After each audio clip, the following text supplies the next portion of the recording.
जोगा कालिया रे मो जोगा कालिया रे मो जोगा कालिया। नमस्कार जय जगन्नाथ सांग मैंने केमिति अछंती समस्ते आशा करछि आपन माने समस्ते भल रहिबे। तो ये होछि हमरो बड़ दिनर सेकंड पार्ट वीडियो। तो बड़ दिन हमरो सब साधा आइटम हितला कारण से दिन गुरुवार थिला।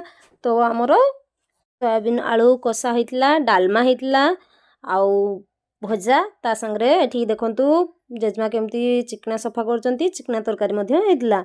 तो आपन को आडे चिकना को कोन को आजे कमेंट माध्यम रे जणाइबे। भात तरकारी रेडी हो सारा तापर मु समस्त को खाइबा डाकिली, समस्त को खाइबा बाढ़िली। तो समस्त भात तरकारी बाढ़ी देली।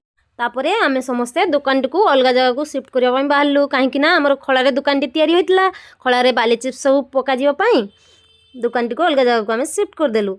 जेहेतु आज गुरुवार आम गाँ हाट था, गाँ हाटू आम चोप बैगणी 12 भजा गुपचुप सब आसला। 12 भजा को झालमुड़ी करी खाइलु, गुपचुप मध्य खाइलु। खाई सारला परे एमिति भाव में आमर बड़ दिन स्पेशलिटी कटिला।